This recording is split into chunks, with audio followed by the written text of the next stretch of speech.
and sinking to the bottom of the sea. Anyone can make plastic anywhere in the world and sell it anywhere else in the world. There's no design paradigm, there's no barriers. In order to solve the plastic packaging problem, we need to effectively rethink the entire system. From one which is linear, i.e. take, make, dispose, to one where it can be recovered and fed back into the economy as a valuable plastic material, or one where it is biobenign and it can enter the environment. The ultimate goal of the new plastics economy is to design an economy where plastic packaging never becomes waste. And to do that, we need every single player in the chain to change the way that they do things. But marine pollution comes in many forms. Industrial, agricultural, and urban waste also sweep into the sea, fueling explosions of algae that rob marine ecosystems of the oxygen they need to survive. With sustained pollution, these areas become dead zones, which already exist in more than 400 locations across the globe. But nutrient pollution can be managed through change in major contributing systems like agriculture. If you eat, you're involved in agriculture. So it's a problem that all of us have to work together to solve. Soil health is critical for water quality. It's the first thing we have to focus on. Here on the farm, organic matter is the key thing that we try to improve. The more organic matter you have in the soil, the better the soil can hold on to nutrients like phosphorus and nitrogen. Organic matter keeps it from leaching out of the soil. It grabs onto it, and that's good for the farmer, but it's also good for water quality in the bay. For any farmer to change their system is tricky, and it takes a lot of work. I think all farmers want to. It's learning different processes, practices that allow you to do it effectively that becomes a key.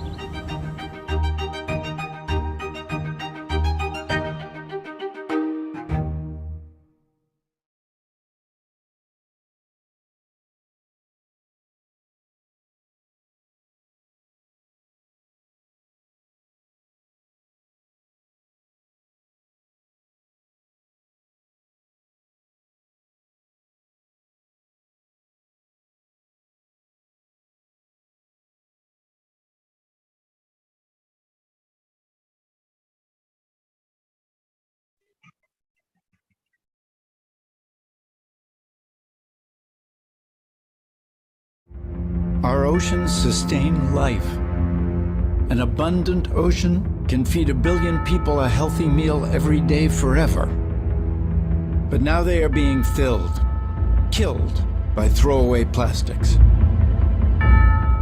The equivalent of 1 garbage truck of plastic is dumped in the sea every minute. 17.6 billion pounds every year. Plastic is everywhere in our ocean. Floating on the surface, mixing in the salt water, and sitting on the ocean bottom, miles and miles deep. And once in the ocean, it never goes away. Over hundreds of years, it breaks down into small pieces. But those pieces, even the tiny ones called microplastics, are still plastic.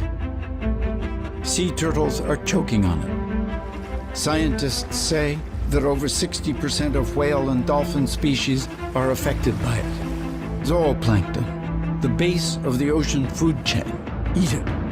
And so do we. It's in the water we drink. It's in our food. Microplastics have been found in our salt, our honey, and our beer. And sometimes even in the air we breathe.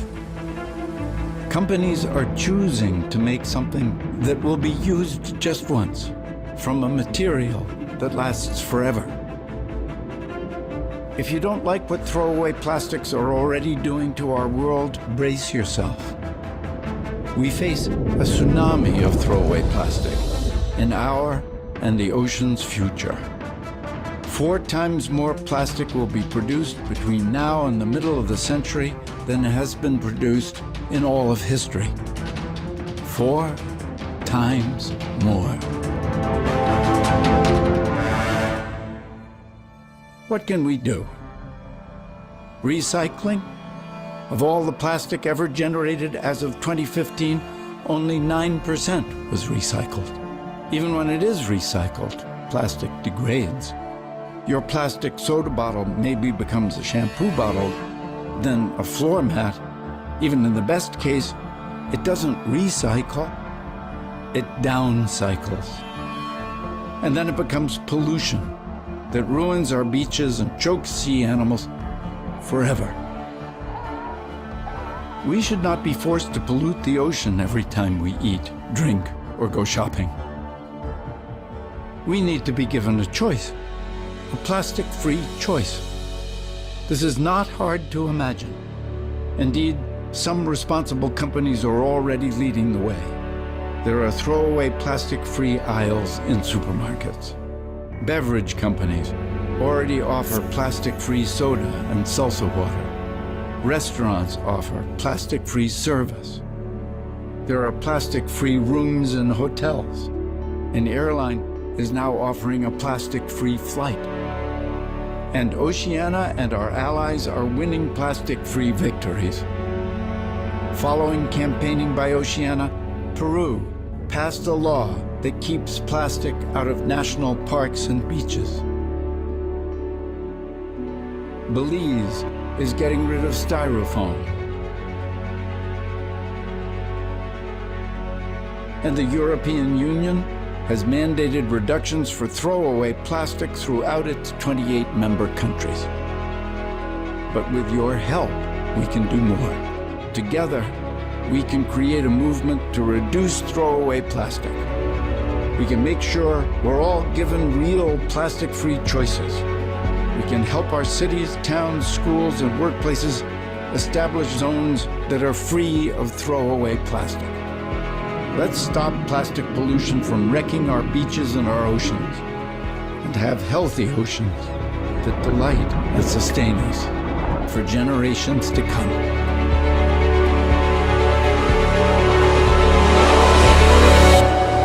Please join our campaign. Go to oceana.org/plastics today.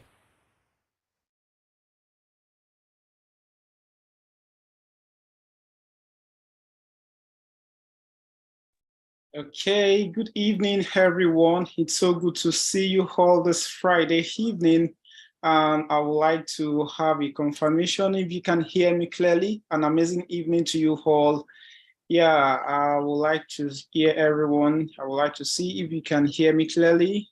I will just kindly comment section. Awesome. Thank you, Jonathan. It's so good to have you all on this call this evening.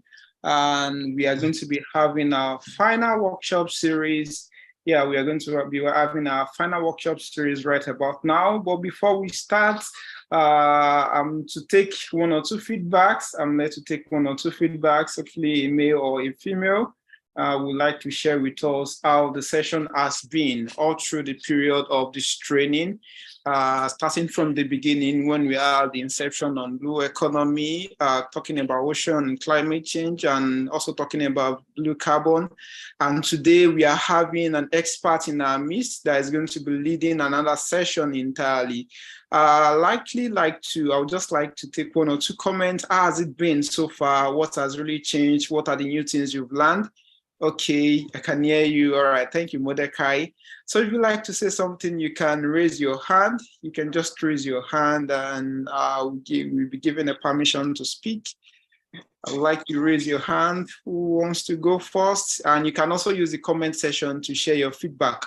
We would like to take your feedback, how the session has been, what has been the impact so far, what have you learned so far, and yeah, what do you hope to do after this learning period? How do you plan to engage with your community? Yeah, I would like to take someone. Let me check the comment section if I have comments there.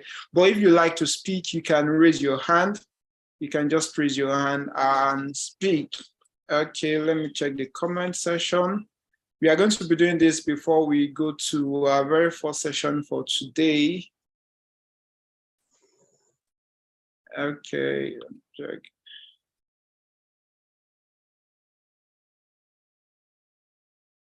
Okay, I can only see welcome, welcome, welcome. Does it mean that the session has not been impactful or what? Hello, everyone. I hope you can hear me clearly. Oh, okay. Patrick said the session has been impactful thus far. All right, that's awesome. That's awesome. I would like to hear someone speak. Thank you, Mordecai. I can see one hand up. Okay, who else wants to speak? We like to have 1 or 2, 3 hands up. We like to share feedbacks and comments. We want to know how this session has been with you. Please reach out to your colleagues that are yet on the call. Let them know that the session has started. And yeah, we have our facilitator in our midst. I hope is online already. Okay, Mordecai, please unmute your mic and speak. And we hope to have other hands up as you speak too. Mordecai, you can speak up. Okay, good evening, everyone. I'm Mordecai Ewan from Cameroon. I'm founder and coordinator of Center for Community Enhancement, and I'm co-founder of WastePay. Now, WastePay is a company that works with plastics.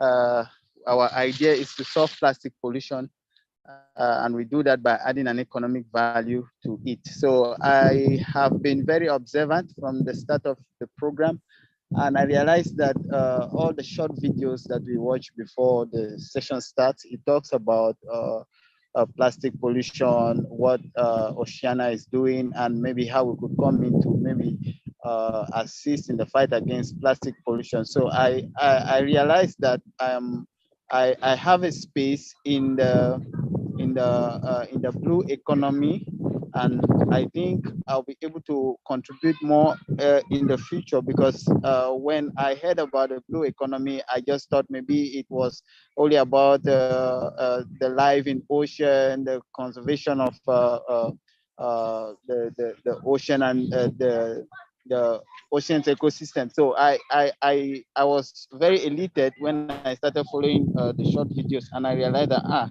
that means I'm not just wasting my time fighting against plastic pollution, but I actually have a space, and I'm actually contributing to the well-being of the world, and contributing positively to the blue economy. So it's just the little that I said I should share, and maybe to let everyone know that the little actions that we are taking at our own little corners are really important.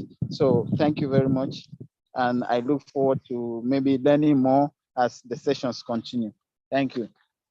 Absolutely, absolutely. It's going to be a good learning experience for you. And we are so glad to hear that and have your feedback. Thank you for that. Before we have our speaker for today, we'd just like to take the remaining 2 people, Lawrence and Jonathan. You can also use the comment section. I can see your own comments, Stephen. Thank you for that. Lawrence, kindly unmute your mic. Let's hear you speak. Let's have you, Lawrence.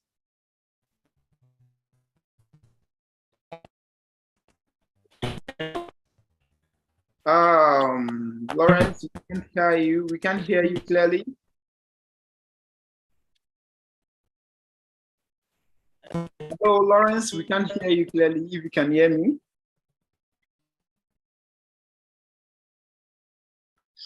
Okay, Lawrence, it seems there is a network issue from your end. Maybe you can just use the comment section to share your feedback. Jonathan, can you unmute your mic and speak? Let's have your comments. Jonathan, you can unmute your mic. Thank you for the audience. Good evening. My name is Jonathan Gideon from Bauchi State, Northeast Nigeria. First of all, we want to thank you for the privilege given to us from day one to yesterday up to today. We have benefited a lot. I was able to understand that blue economy refers to the sustainable of use of ocean resources for economic growth and improved livelihood and job creation.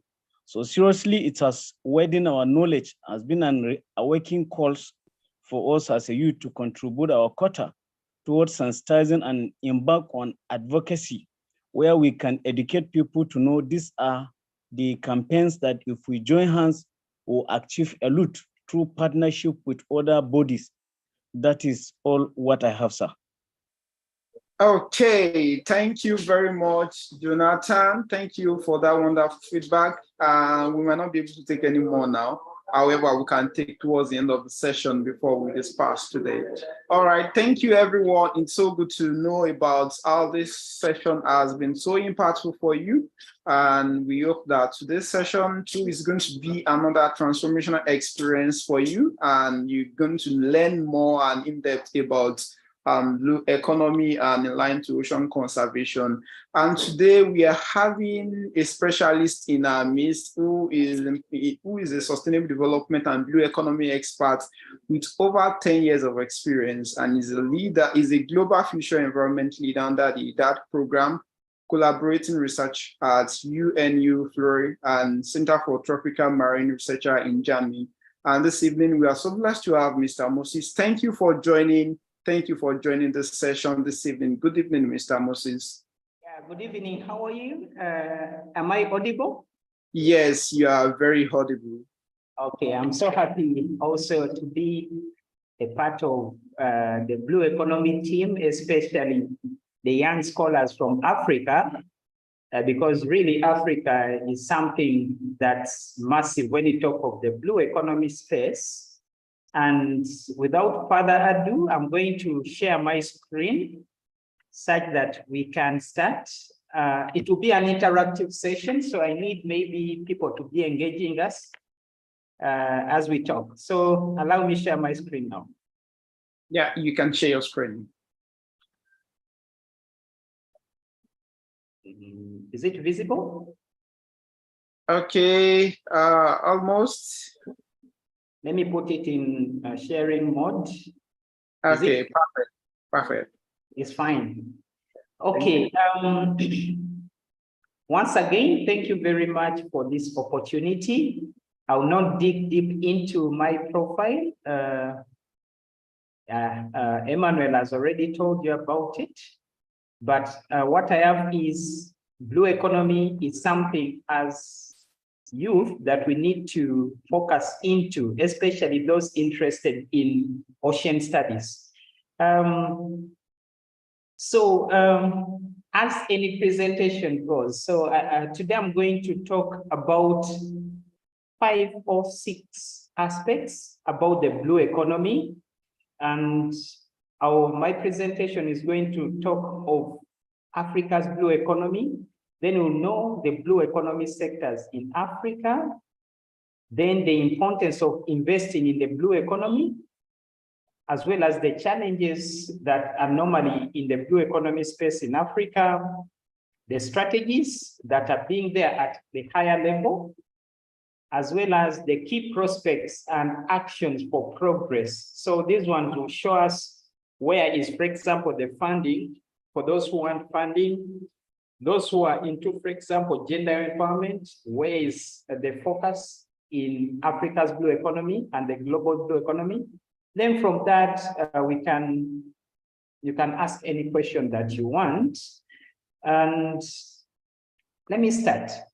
So maybe I can ask someone, what do you think of when you talk of the blue economy? What comes to your mind? What's the blue economy? Can anyone, for example, tell us what the blue economy means from the participants?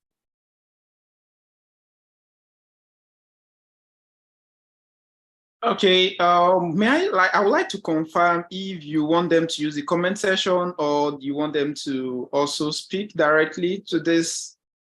I think we can get like 2 who can maybe speak out, then I proceed. Okay, okay. Please, if you'd like to respond to that, we just appreciate you raise your hand and you'll be given access to speak. Who wants to go first? Or you can also use the comment section and to share your answer. Okay, all right. Jonathan, you can unmute your mic and speak, please. Okay, thank you for the opportunity, sir. Blue economy is an alternative to the traditional broad economic on the base on unsustainable practice. Yeah, that's also something good. Yeah.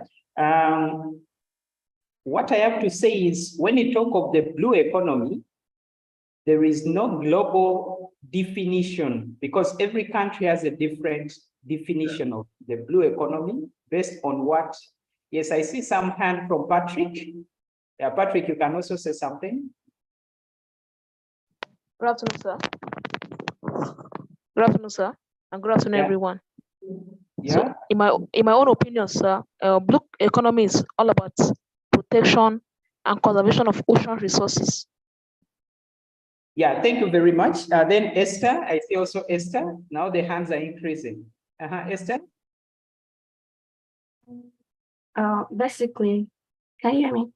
Yeah, I can hear you. Okay, blue economy is more like the sustainable use and management of ocean, anything relating to the marine habitat for economic growth to improve our livelihood and environmental conservation, stuff like that. To my own understanding. Yeah. Thank you very much. Maybe for those who don't know, let me give you a simple explanation of the blue economy. When you talk of blue, of course, it means like water. Now, this water we are meaning is the ocean. So the blue economy means tapping or getting the benefits of the ocean such that all communities and countries can use them for sustainable development. Because before the blue economy concept came in, it started in 2012. That's when, after the Rio 2012 conference, before all the economies were focusing on what we call a linear economy, where they extract minerals or resources like fish, but it was not sustainable. So what happened is most of the countries, especially small island hopping countries, started to advocate for the need for fair sharing of these benefits, fair sharing of resources. And from that, that's where the blue economy concept came in. And today it's part of what we call the Ocean Decade of Science, where they want to use science to inform policy. And in this policy, the focus is on trying to make all people in coastal regions, in areas with oceans and seas, and also countries to benefit from the resources in their blue space or ocean space. So in the context of Africa, the blue economy is also new. The concept of the blue economy is just being streamlined. There is what we call the AU 2063 Blue Economy Framework. So it tries to make sure that all African countries, especially those which have oceans or ocean coastlines, benefit from the blue economy, from their resources in the marine space.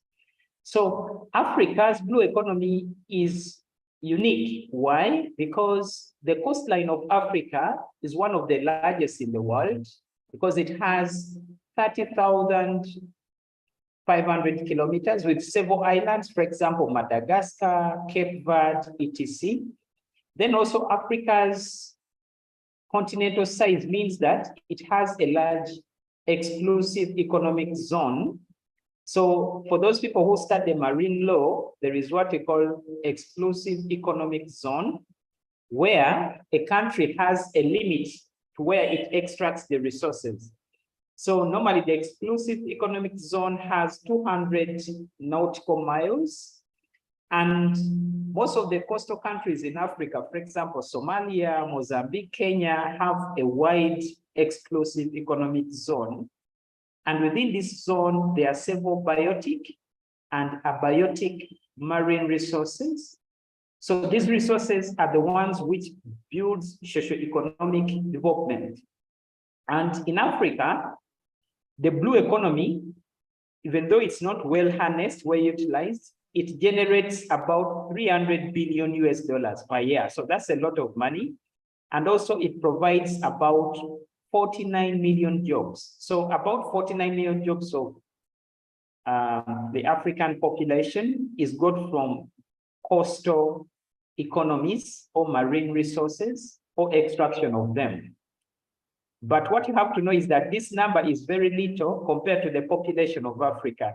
So it means that there is still more potential that we can get from the blue economy. So before knowing the potential, I will take you to what is, for example, the blue economy space. What does it mean in Africa? My screen is not moving. Okay. So when you talk of Africa, we have several sectors. So when you talk of the blue economy, as I said, every country has a given sector of the marine system, but not few countries have combined all these sectors to benefit from them. And in Africa, we have different blue economy sectors. The most common is fishing, but when you look at fishing, we lose in Africa, there is a loss of $1 billion per year because of illegal fishing, especially in sub-Saharan Africa, like in the Gulf of Guinea here in Nigeria. There are a lot of sea pirates and also commercial ships that come and fish in this area. So it means we lose a lot.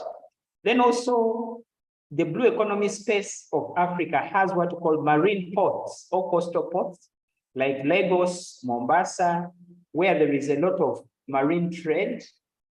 But one challenge in Africa is that only 7 African countries have ratified the new African Maritime Transport Charter, which allows for free movement of goods. That we have something called AFCTA, which regulates trade in the marine space. And also, 90% of all goods in Africa, exports and imports, are traded or moved using the ocean.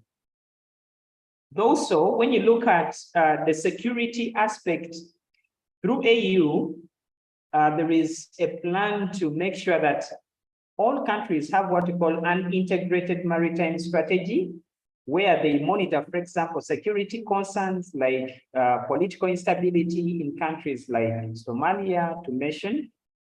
And also, the challenge which is in Africa is that only 31 countries have signed the Lome Charter. So the Lome Charter in Togo is the one which started, it was the first charter or treaty that tried to streamline the blue economy in Africa. So few countries have still signed it. And when you look at ownership of ships, they make up less than 1.2% of the world fleet. So it means that even though we have several ports in Africa, most of these ports don't have what called large fleets, which are recommended by the World Maritime Organization. In most countries, still people use like wooden boats. Then, when you look at also Africa's domestic coastline, it has 26,000 nautical miles. So this one shows you that the blue economy has different sectors. And most of these sectors in Africa, the ones I'm showing you, are called traditional blue economy sectors. But in some countries, there are new blue economy sectors. For example, tapping of renewable energy or wind energy, to mention. So even though we still have challenges in Africa related to the blue economy, several research has shown that Africa's blue economy is a new frontier for renaissance. In other words, it provides a new opportunity where Africa can become one of the leading countries or continents for development. And why are they saying so?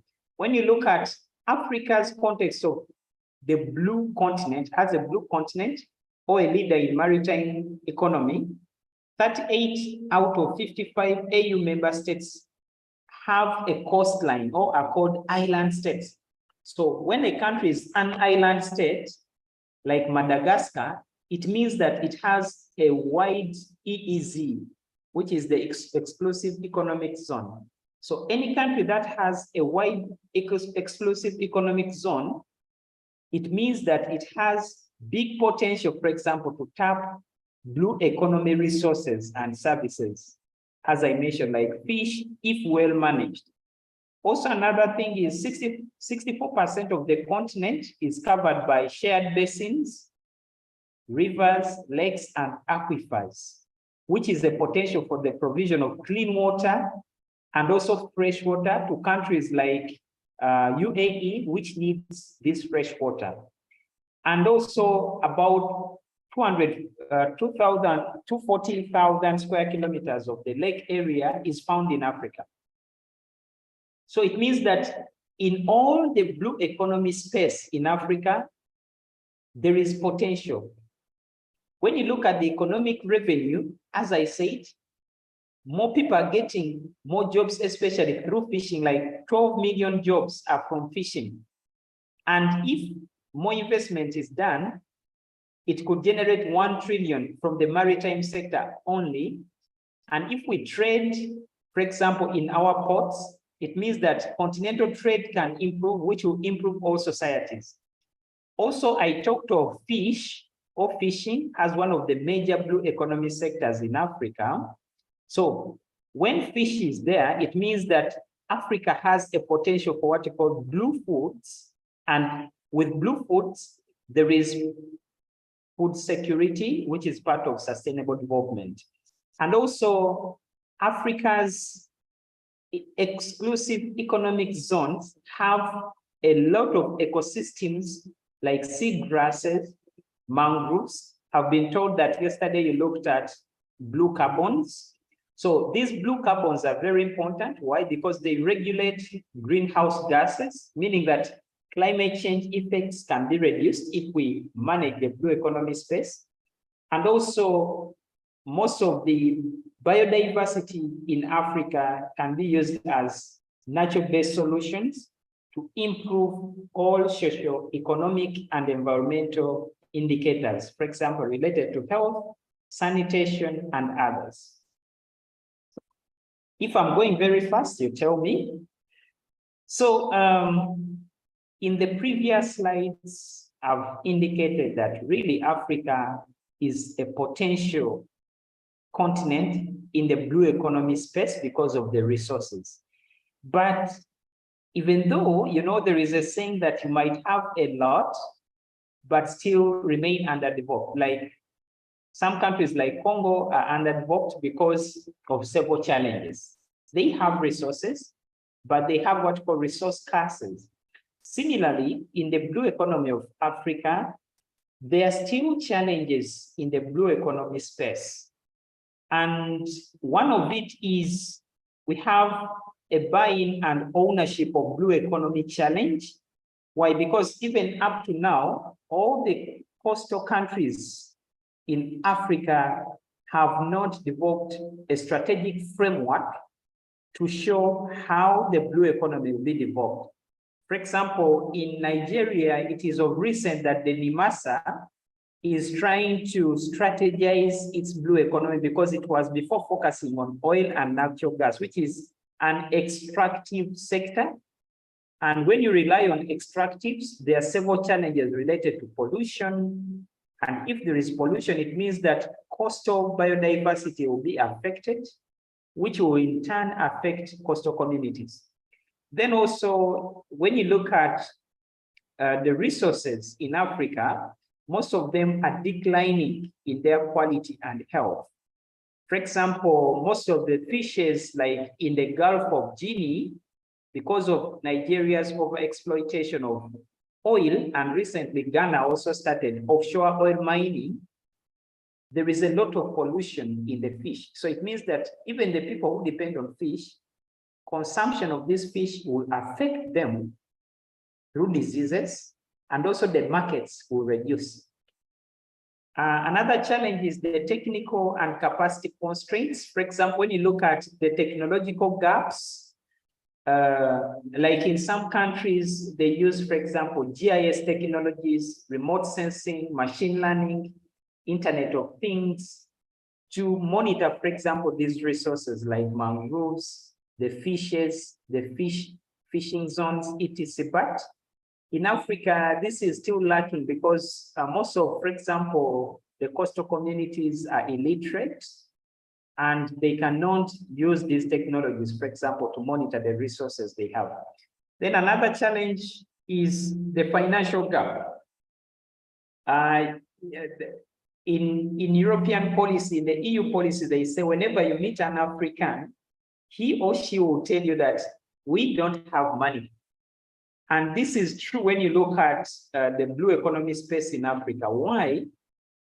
Financing has not been streamlined. For example, there is what you call de-risking finance.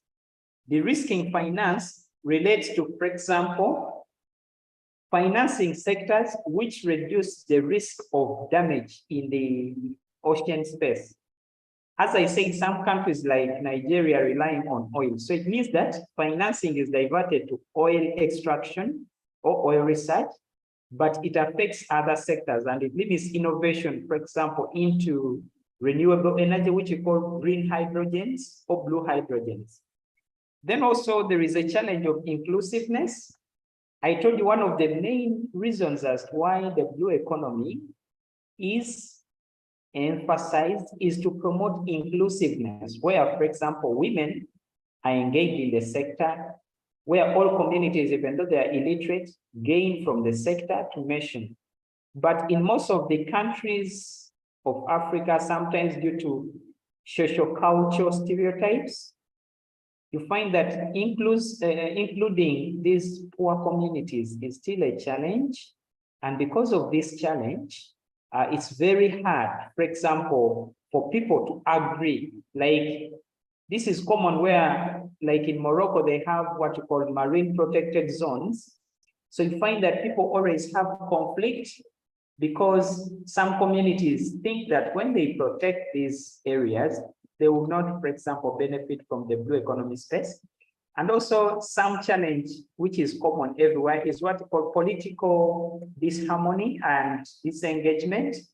Like most of these coastal states, like in Eastern Africa, like Kenya, Tanzania, Mozambique, most of these countries, even though there is COMESA, which is the common market for Eastern Southern Africa, they don't agree. For example, they don't agree to trade. They overtax some of the goods. So it means that this little engagement affects, for example, collaboration for developing of regional and Africa continental frameworks for the blue economy. So because of these challenges, the African Union is trying to develop at least strategies to at least benefit from the blue economy space. For example, when you look at the new blue economy framework, which was ratified in 2021, which is called the Blue Wall Initiative of Africa, they are trying to create a template for protecting Africa's maritime resources and also utilizing them. So it's called the Blue Ocean Space Initiative. And in some countries like Seychelles, they have started doing this based on 5 pillars. So these 5 pillars define all the sectors that can be harnessed or utilized to benefit economies in Africa. So these 5 pillars or sectors include the fisheries and aquaculture conservation or sustainable aquatic ecosystems. Like in some countries like Seychelles, they are trying to develop what you call aquaponics, where they use, for example, they breed fish, but in a modern way. In some countries, they use cage fish farming in the sea, such that they reduce on over-exploitation of the wild catch, like salmon, which has reduced. Then another pillar that the African Union sees as great for Africa's development is promotion of marine shipping, transport, trade, ports, security, safety, and enforcement. Like this covers all the sectors that relate to transportation of goods, reducing sea piracy, like in the Red Sea area, in Somalia. Then also they are looking at the concept of marine tourism, because some countries like in Asia, like Vietnam, Malaysia, Thailand, they've utilized the oceans for tourism development. And through tourism, they've got too much success within a short time. So the AU thinks that also this could be good for the development of Africa and also inclusive participation of all people in the blue economy space. Then also sustainable energy and mineral resources, as well as innovative industries. Now in here, we talk of a change in the energies we use. For example, most on the land, most communities and countries are now trying to focus on solar energy. And according to the EU, to supplement on this, there is a focus on renewable energies and sustainable energy, tapping of wind energy, especially around parts of Egypt, like in the Mediterranean Sea, parts of around Kilifi area in Kenya. They are trying to make sure that they tap all these trade winds that blow across the Atlantic and the Indian Ocean, so that all the communities, coastal communities, can at least have energy that does not affect the environment and also benefits them and their households. Then another aspect that they are trying to focus on is policies, because without policy, you cannot drive things. So every continent, like in EU, there is what you call the EU, they passed the EU conservation policy for the EU blue economy. So in Africa, they're also trying to develop policies at different levels. And these policies are very much seen in the climate change, adaptation, and resilience space, where every country determines what you call NDCs, nationally determined contributions, so that they can finance those countries or support those countries that are trying to make sure that there is climate change mitigation and adaptation. So, though we have that, we still have some low-hanging fruits in the blue economy space. For example, in marine transport, most of the countries there still have low-hanging fruits that they need to tap. Then in the fisheries domain, there is also that challenge because in some communities, they still harvest fish, which is still either immature, or they do harvest in areas where there are migratory species, like around Cape Verde, which affects, for example, sustainability. Then also there is something new which is coming in that people ignore, but it's very important, like dredging of the coast. For example, most of the African coasts, like in Kenya, they have white sand beaches. And this is very, very expensive. Some have black sands, which are very important in the European market. So in some communities, they're trying to dredge this. So when they dredge, again, it affects. Also, when you look at Africa, it's one of the most urbanizing continents. And because of that,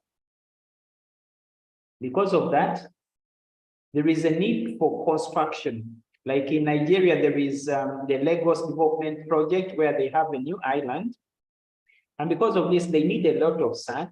If not, they have to dredge the coastlands and the shores. So this one still affects coastal ecosystems.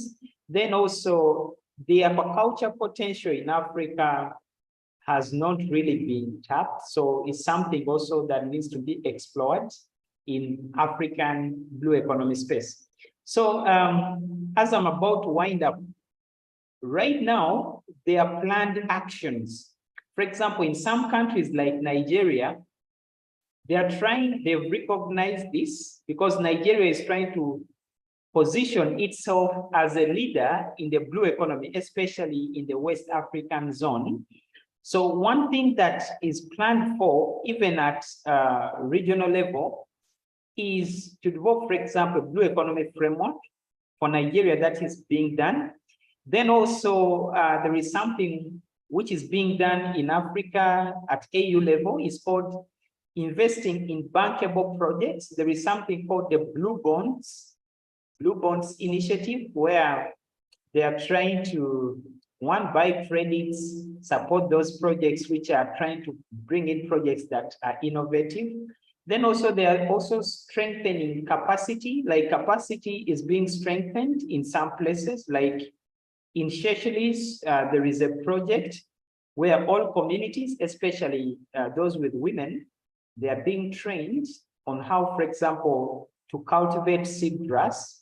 And this seedgrass is directly marketed to European markets. So through this, they learn the benefit of conserving the resources, managing them, and utilizing them.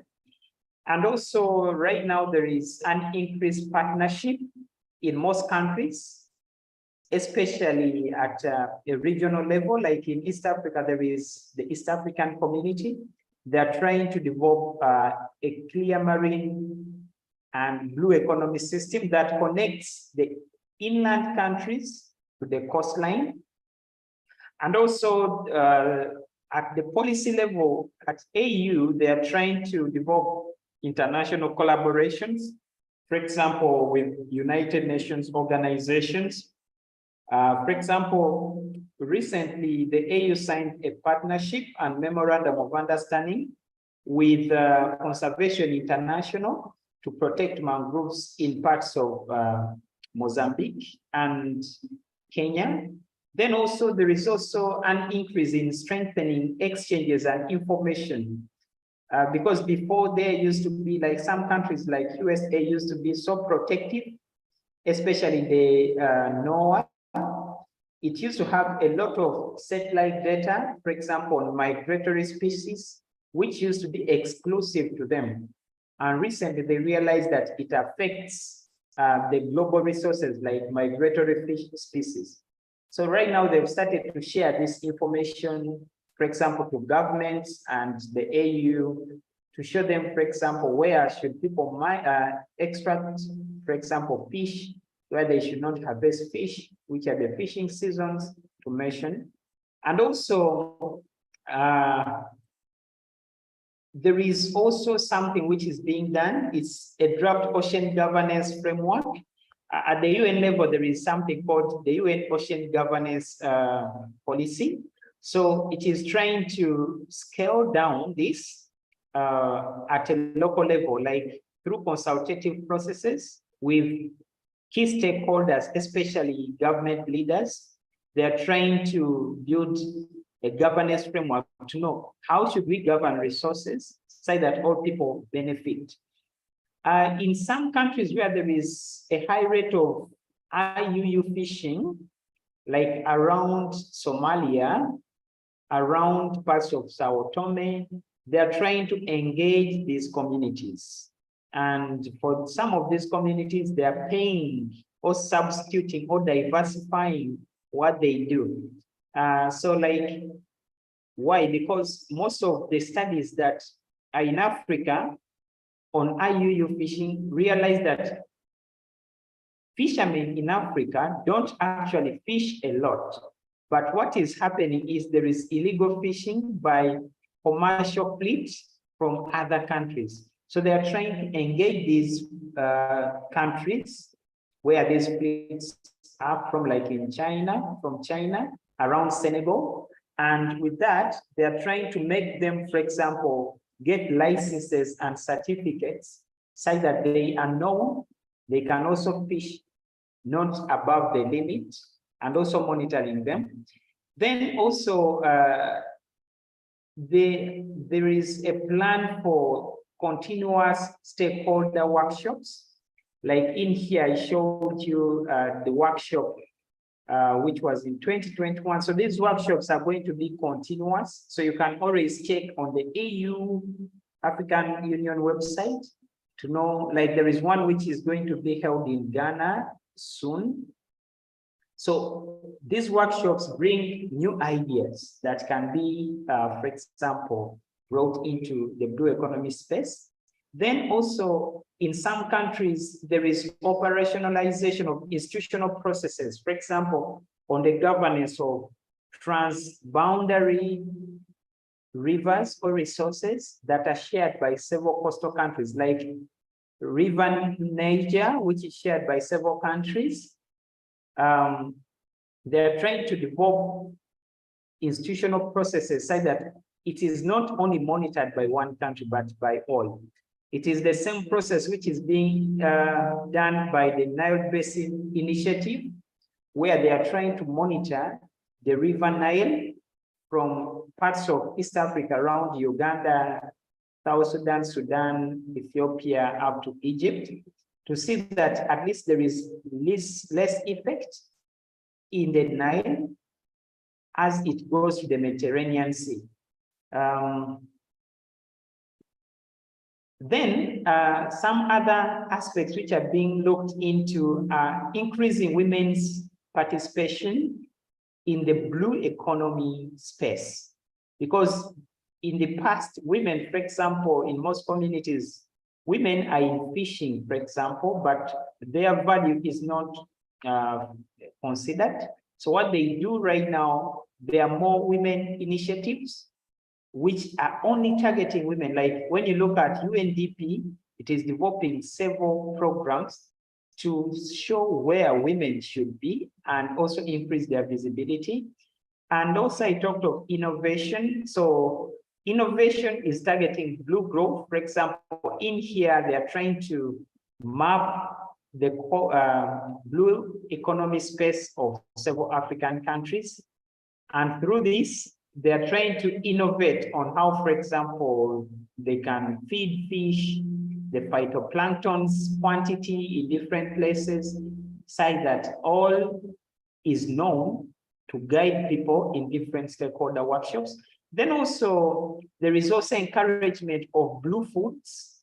With blue foods, it means that people not only focus on foods that are harmful to their lives and the environment, but go into blue foods like ocean foods.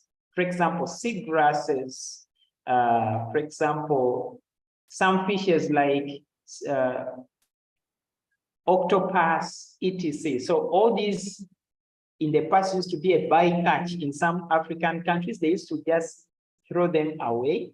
And this affected also the profit got from these foods. So they are trying to train people on these blue foods, and they're using women. For example, there is what called International Day of Rural Women, because most of these countries have rural women who buy this bycatch, process it, and after processing it, they sell it. So they are very important in the value chain.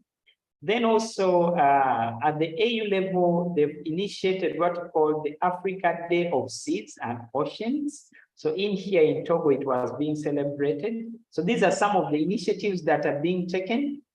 Then I also talked of collaboration, like last year, during COP, there was in Sharm el-Sheikh in Egypt, there was enacting of, for example, several climate action policies geared towards protecting and also utilizing the African blue economy.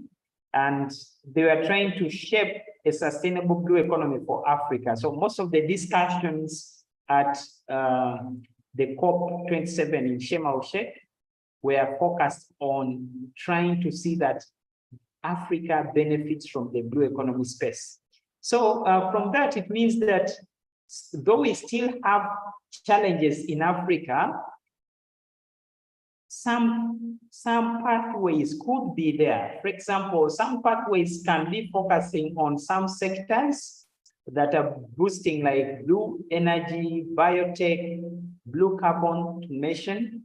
And also in most of the places, they're trying to ensure that there is connecting of all these sectors, including also increasing the role of youth Like one of the great benefits of this training is also to increase youth participation and knowledge in the blue economy space, because most of the people didn't know about the blue economy. Why? Because youth can determine, for example, how we manage these resources. Also, youth have the knowledge right now to, for example, be innovative through starting, for example, startups, initiatives, technologies that utilize these blue economy resources.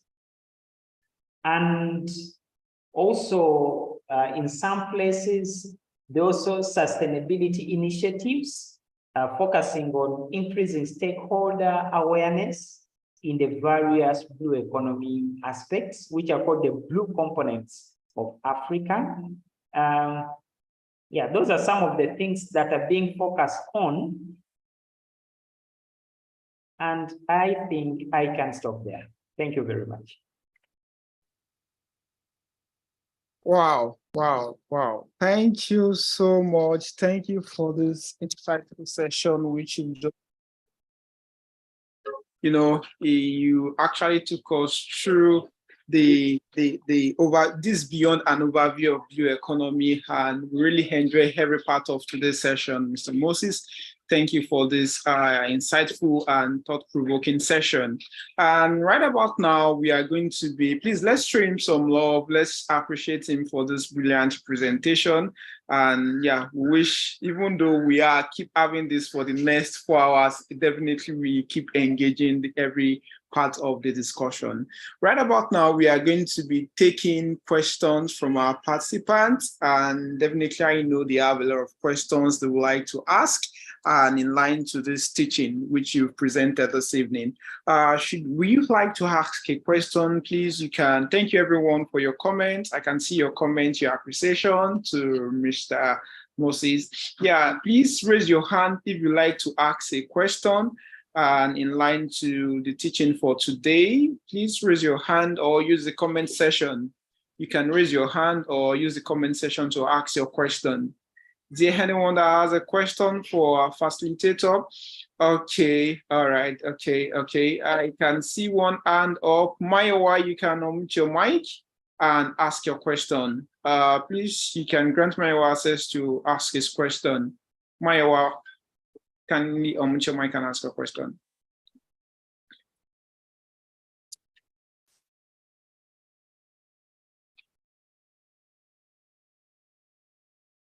Hello, Mayowa, if you can hear me, can you unmute your mic and ask a question? Yes, good afternoon. Please, can you hear me?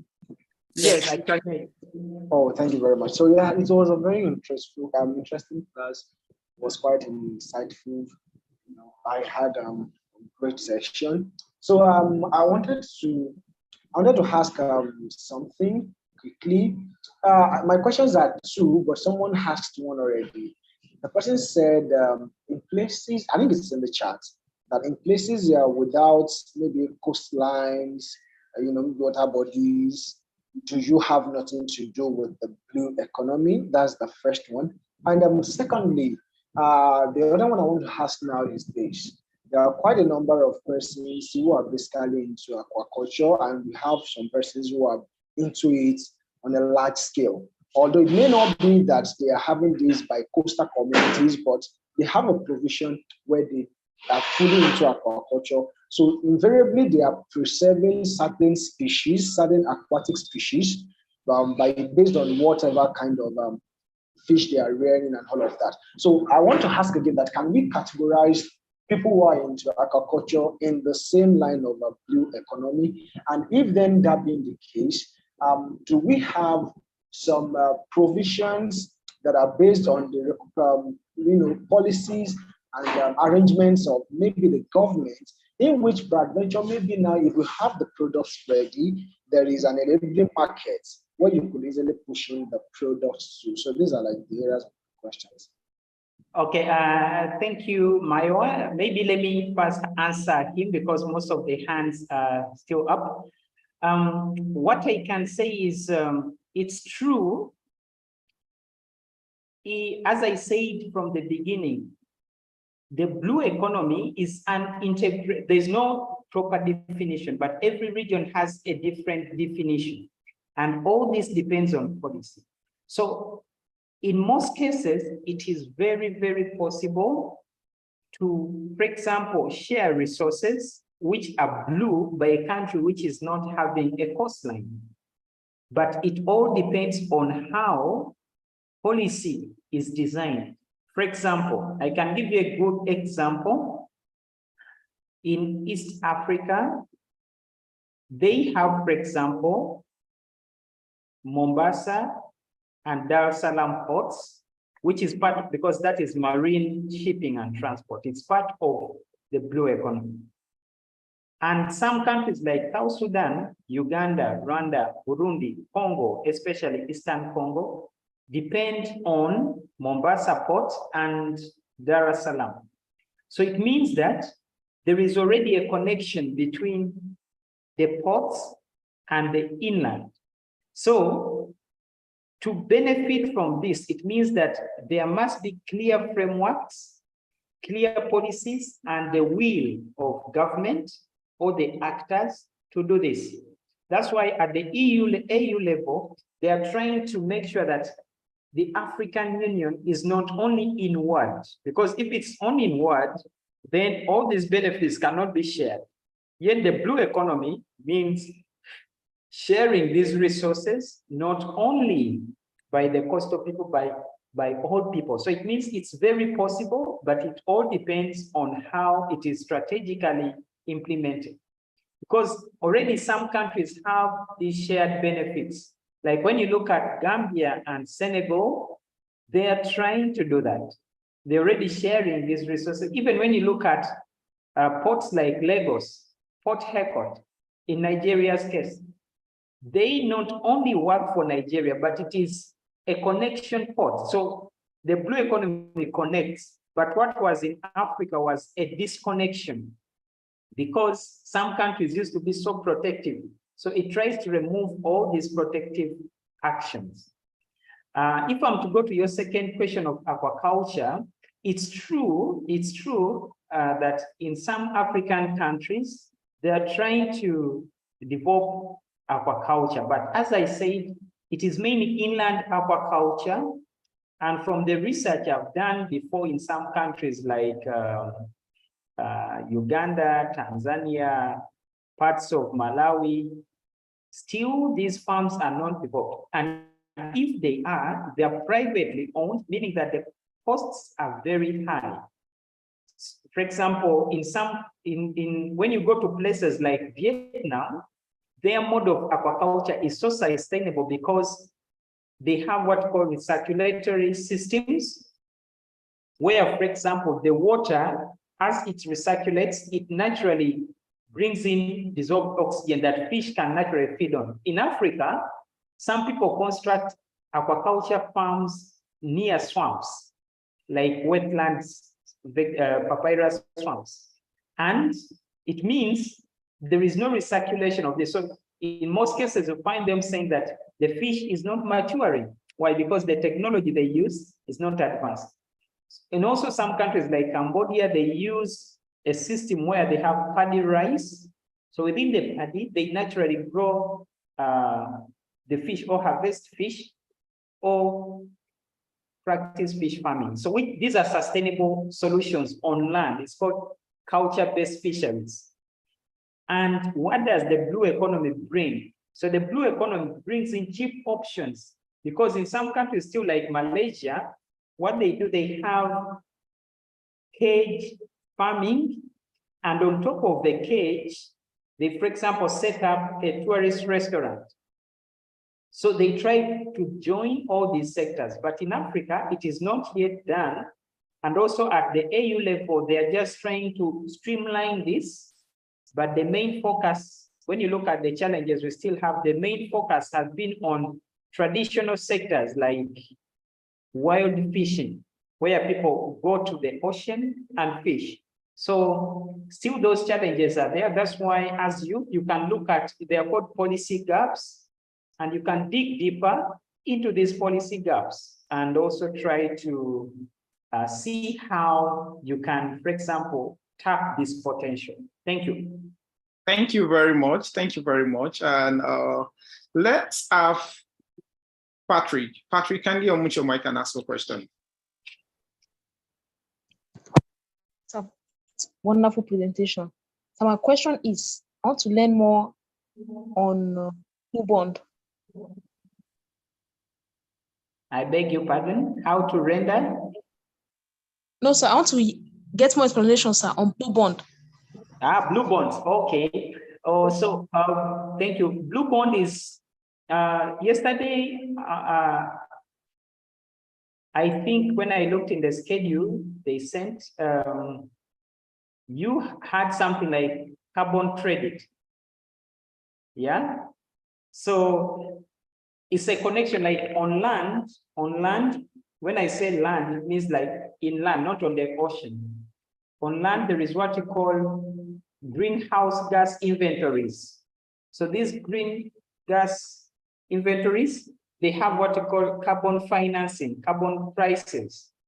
So these carbon prices, now on the ocean, they are substituted as blue bonds, where they try to know the potential. Like if a country has mangroves, like in Kenya, they try to sell it. It's like selling, like on trading it's trading on like we have New York Stock Exchanges. So it's a substitution where we now trade in marine protection, where some country which has, for example, a resource that protects maybe nature, maybe like a mangrove ecosystem. A mangrove ecosystem has several benefits, for example, regulating several challenges resulting from climate change. So with Blue Bond, it means that it has a service it provides. So this country can sell this service on stock markets, something like this. It's a new innovation. So in some countries, they have also blue cards. So they sell this. So after getting this money, they reinvest this money into other projects that support continuous protection of these resources that sustain nature. I don't know whether I've tried to answer it well. Yeah, thank you for that insightful explanation. Thank you very much, Mr. Moses. And can we have Arabo from Somalia? Can you unmute your mic and ask your question? Thank you, Musa, for your great presentation.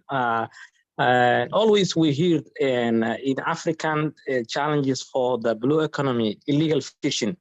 How to overcome this problem and how we get accurate data to estimate the financial losses. So we hear an African continent, they are one of the significant problem of challenges illegal fishing. How to get the accurate data and how to analyze, for example, by using the remote sensing and marine ICT. Thank you. Okay, yeah, thank you very much, Arabo from Somalia. Yeah, well, there are several techniques, but it all depends on your population. So from my little research experience, the thing is to get to know the situation profile of that coastland. For example, if you're from maybe Somalia, like Baidoa, you have to know what is the capacity of these people. For example, if you don't have capacity of remote sensing, because sometimes this data to collect it is very expensive. They use, for example, autonomous vehicles, big ships, etc. So you can use the potential of, for example, stakeholder engagements. You can use, for example, traditional communities' knowledge. This has been used, for example, in Equatorial Guinea. So these traditional people have knowledge of, for example, fishing zones. They have knowledge of fishing seasons. They have knowledge of which fish species. So you can use this knowledge and know, for example, how much has it reduced. For example, you can ask people maybe of 8 years to tell you what they used to harvest, how how many. This is when you don't have money. You can use these traditional methods. They're not traditional, but indigenous. Actually, when you look at the UN, it is trying to also finance projects which are looking at indigenous knowledge. So even though you don't have remote sensing data, because it also sometimes has problems, like if you're using satellite data, sometimes it will not give you a right picture of communities, how they feel about a resource. So with this, you can interact with communities, you can engage them. And also there is something called the compassion-driven approach to management of community and marine resources. With the compassion approach, what you focus on, you ask the people how they feel about the resource. For example, if they have a mangrove, you can ask them, how do they feel? For example, do they feel like it should be protected? If they say yes, then you ask them, how should it be protected? So all these guidelines can give you an insight on how it can be done.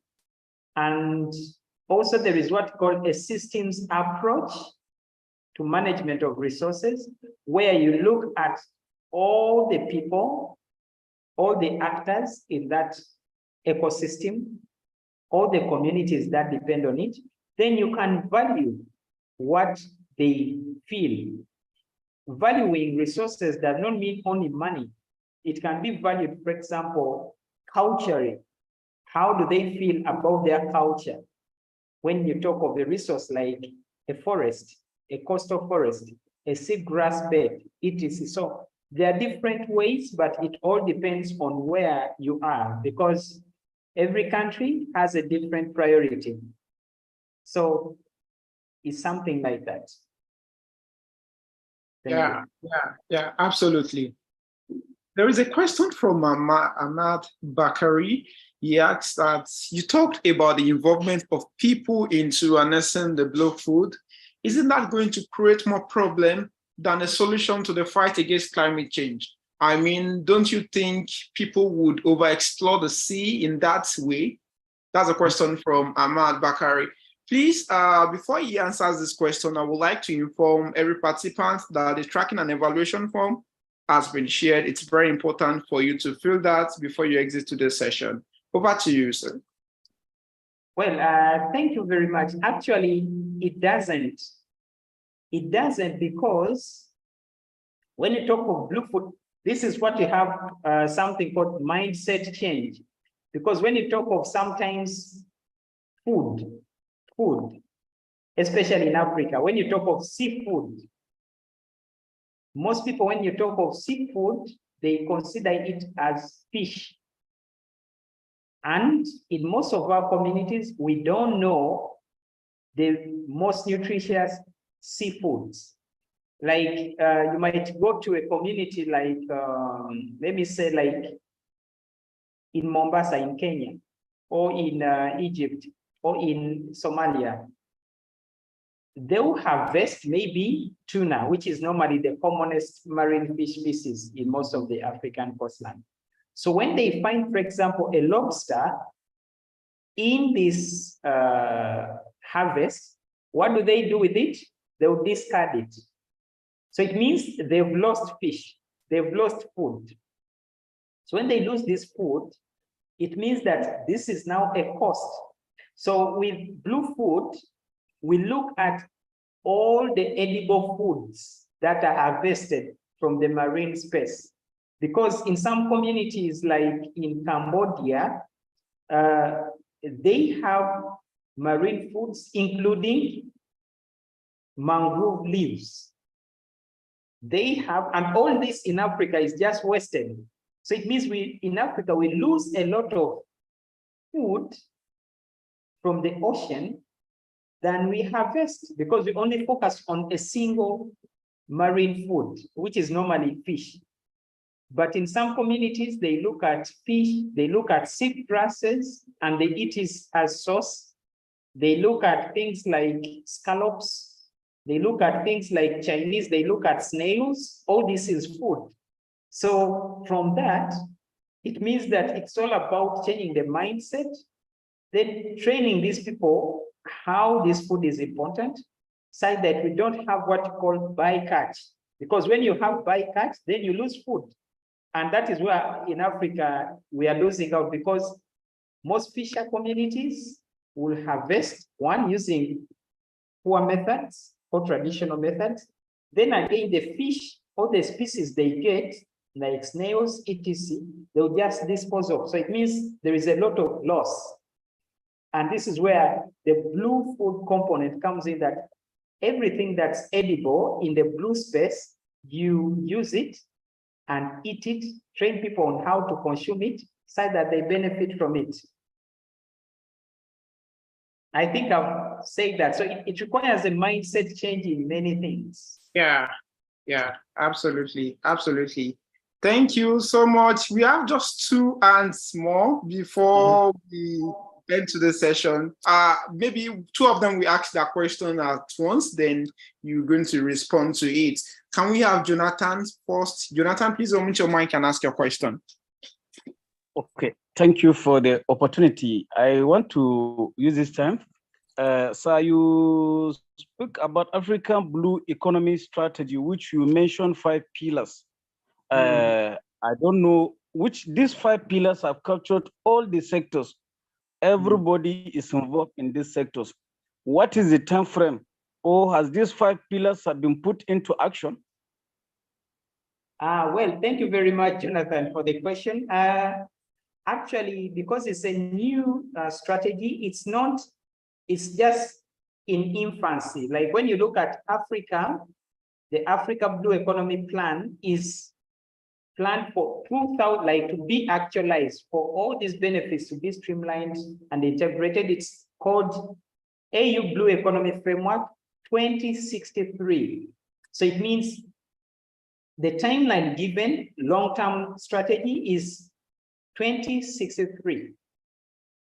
But in some countries which have been having policies which have been connected, like marine spatial plans, like Australia, Canada, like in Canada, they have what you call the Canada Ocean Innovative Framework.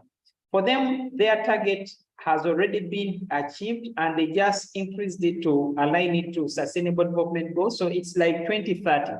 So for countries which have already had their blue economy plans, it is already achieving success. Even in EU, it has been streamlined recently as the whole EU, like in 2014.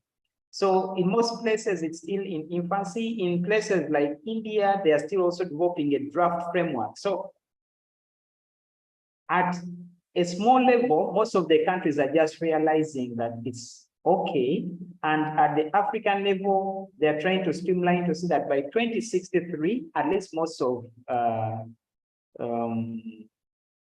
the aspects are achieved. Okay, thank you for that response.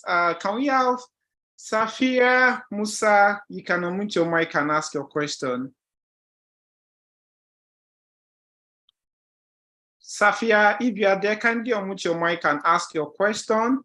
And the link has been shared again, please. It's important if you. Safia, if you can hear me, you can unmute your mic and ask your question. Thank you for having me. My question is this: in Africa and Nigeria, to be particular, we have a whole lot of water. Like I come from, rivers everywhere, and no one seems to utilize it. You only see people fishermen on the river trying to kind of do their fishing stuff. In Kaduna here, a whole lot of river here. When we talk about linear to circular, no one is making use of this river. The only thing I see people doing as well is they use it for irrigation to farm around the riverside. Now, how do you think we can get all these people involved in this blue economy in order to harness this, to harness the potential. The potential in this area? Thank you. That is my question. How can we get duty is there to get this opportunity? Thank you. Yeah, thank you, Sam. Yeah, that's a good question. What I can say is that it's not always easy. Not always easy, but maybe if we are to borrow from some of the examples from some countries, I can share with you an example of Vietnam and Cambodia. So in Vietnam, we had this noise in the background.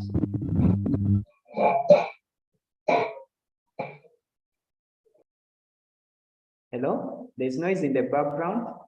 Sorry about that. She has been muted. Okay, I was saying I'll share, like in some countries like Vietnam, they have some good models on how they've tried to bring together all the communities. So one thing they did, they have a policy called Dong Moi. So it was started in 1980, where they utilized coastal communes, like, let me call them like coastal village model. So for each community, there was a government policy to train them. So they trained them on, for example,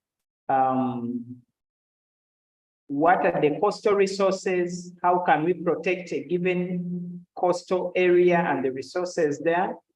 And after that, every year they have something like awards. So for communities that perform well, for example, in protecting a marine protected area or zone, they reward them. It's like a reward system.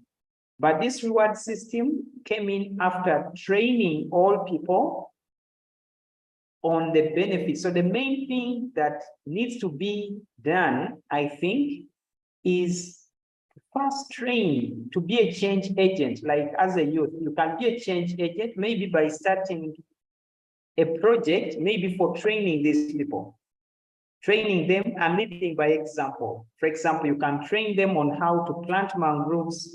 You can train them on how to plant seed grasses, because some people have different experiences. Like maybe some people are experts in maybe aquaculture, so you can train them. So after training them, you can, for example, partner with some local organizations as a change agent, because they want this. They want sustainability, and the money is there, like at UN level. So after getting this, they can learn. So when people learn, they can act, because everyone wants good. Like that's why many people are acting like in the climate change space, because everyone wants to see that the climate is good, they can adapt to it. So it's the same thing, like for communities, you can try slowly by training them. After training them at a small level, then you can scale it up slowly by slowly. Something like that. Like you can form action groups at a community level to increase knowledge. When people have knowledge, they can change. Thank you very much for this insightful session. We sincerely appreciate you, Mr. Moses.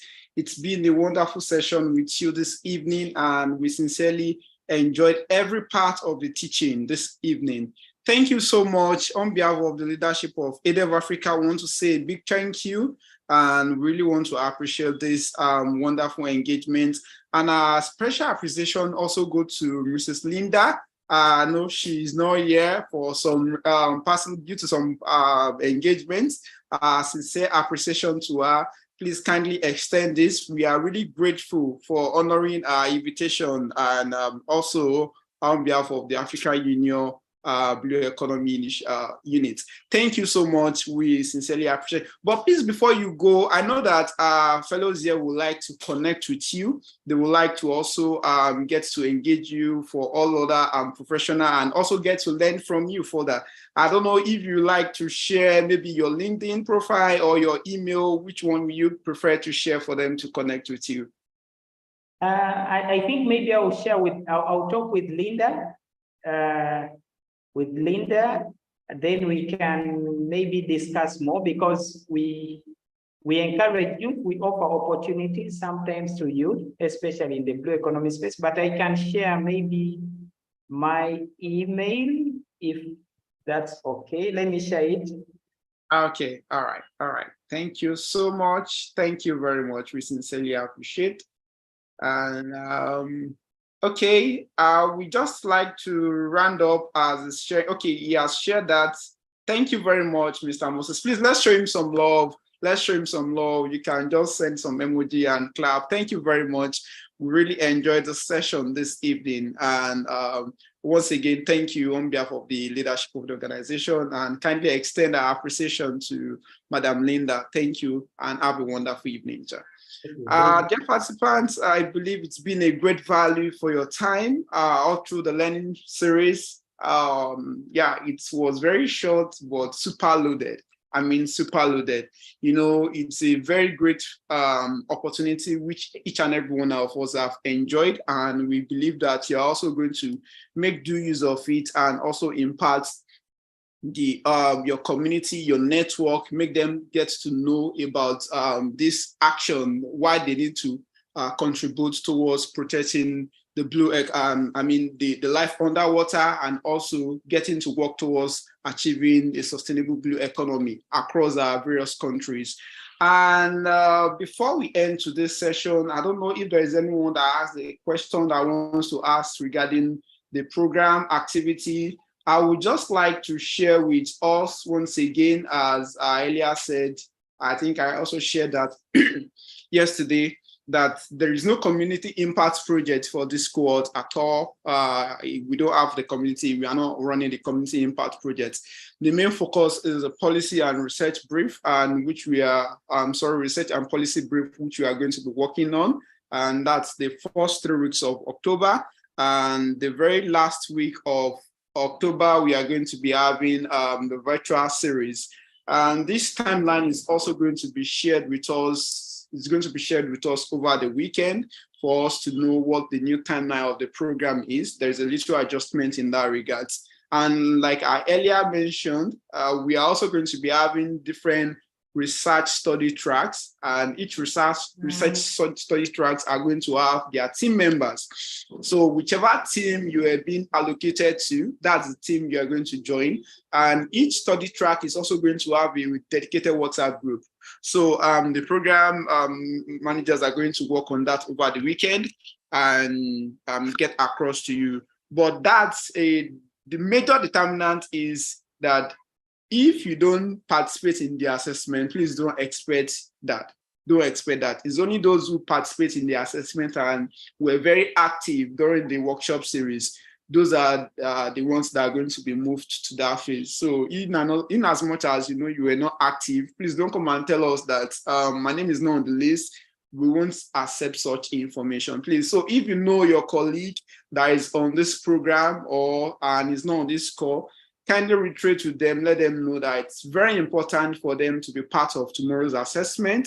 And we are going to share the link with you. The assessment is going to be virtual. It's not on Zoom. It's just a quiz which you are going to have. And the questions are coming within the range of what you've been taught during the workshop series. It's not something outside what you've been taught entirely. So at this point, I think I'll just leave it open to 1 or 2 questions. If anyone has a question you want to ask in line to the activities of this program. If there is any question, please, you can raise your hand and we are going to attend to that. We hope we can end this call before 5:30 or 5:35 or 6:30, whatever, in the next 10 minutes. So we hope we can end this call. Okay, Joshua, you can unmute your mic and ask your question while Karim prepares to ask his own question. Joshua, kindly unmute your mic and ask your question. All right, thank you. Good evening, all. Yeah, good evening, Joshua. Yes, it's a wonderful presentation all through, and I am happy to be part of this. My question is just a kind of reminder. You promise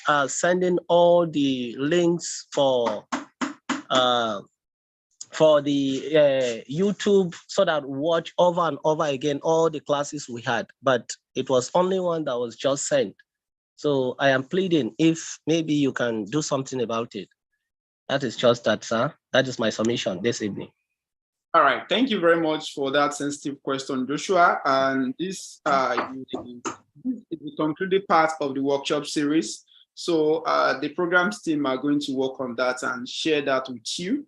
They will share the YouTube links for all the series which we've had and also the learning resources. I remembered the speaker spoke about the African Union Blue 2063 Blue Economy Strategy. So there is a folder which you will get to see all these resources. The resource is there for the Blue Economy Strategy is there for you to also check what is within.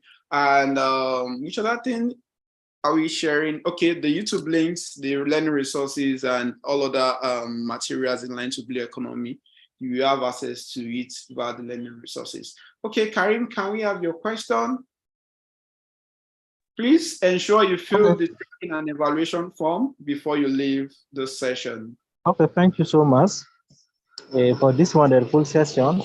My question is about also the reminder before the activities, because I am a bit confused about the exact time of the different sessions.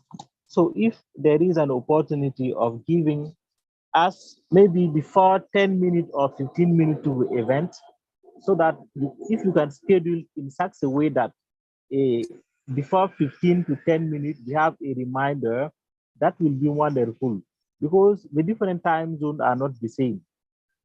So this sometimes mislead me to participate. So if you can schedule it in such a way that before 15 minutes, we get a reminder, it will be good.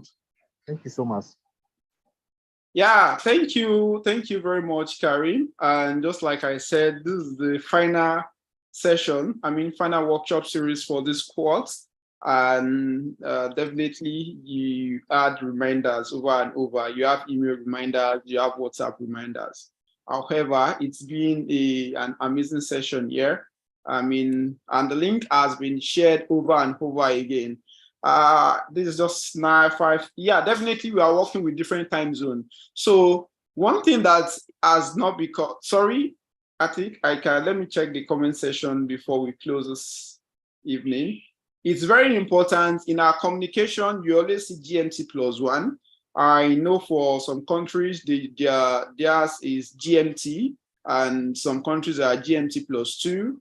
Why I'm not sure we have any country. Okay, we should have some countries that their time zone should be GMT +3, but we don't have any GMT +4 here.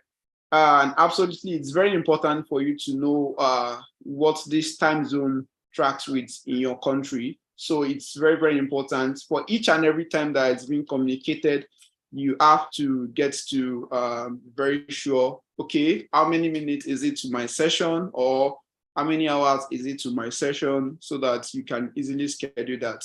Thank you, everyone. It's been an amazing session. My name is Emmanuel Olaoluwoyo, and you can get to check me online and connect with me online. It's been an amazing session with you all, and we hope that it's going to be an impactful one across your respective countries. Enjoy the rest of our weekend, everyone.